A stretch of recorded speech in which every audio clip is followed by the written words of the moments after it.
Negroes IT. Schweizer YouTube. Doch tatsächlich wieder so einer, der sich Schweizer YouTuber nennt und dem Top 10 Erich sein Video kommentiert. Aber schauen wir den Kommentar doch wieder zusammen an. Maelo. Zock lieber Fortnite. Beauty. Ah nein. Top 10 Eichel. Okay. Ihr wisst, wie es der Top 10 ist. Der Top 10 Erich analysiert seine Community, wo einen Kommentar unter seine Videos macht. Darum schauen wir doch den Maelo. ¿Dónde estará? ¿A quién le contará? Einfach mal an. Und wehe, er hat mehr Abos als der Top 10 Erich.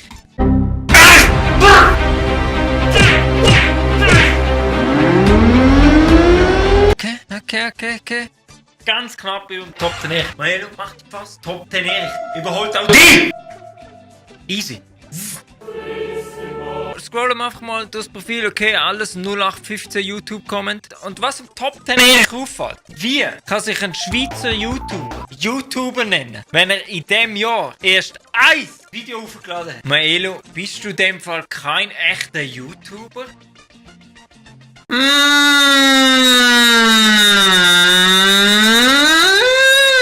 Da der Maelo ja der Top 10 Erich zum Fortnite-Gamer auffordert. Schauen wir doch einmal schnell, was der Maelo für Games geht. Fortnite! Malerischen Aussicht hier möchte ich doch mal sagen, dass sich Leute, die frisch ins Projekt reinkommen wollen, erst einmal... Da muss Top 10 Erich einfach wieder sein Hässelhütchen aufsetzen.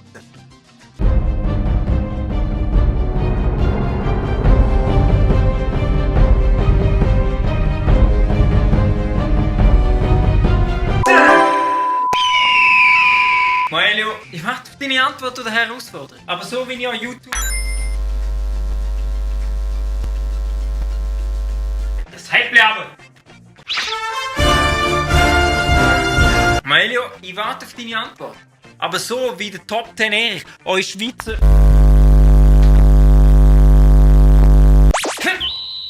So, zum dritten Mal. Maelo, der Top 10 Erich wartet auf deine Antwort. Aber so wie ihr euch Schweizer YouTuber kennt, die zuerst labern und dann überlegen. Grüß Gott aus an Aditoro. Was ich am Anfang von dem Vlog noch sagen wollte, Jungs, der Kanal ist momentan, glaube ich, gerade in der Schweizer YouTube-Szene der most popping Kanal. Bring deine Antwort. Maelo.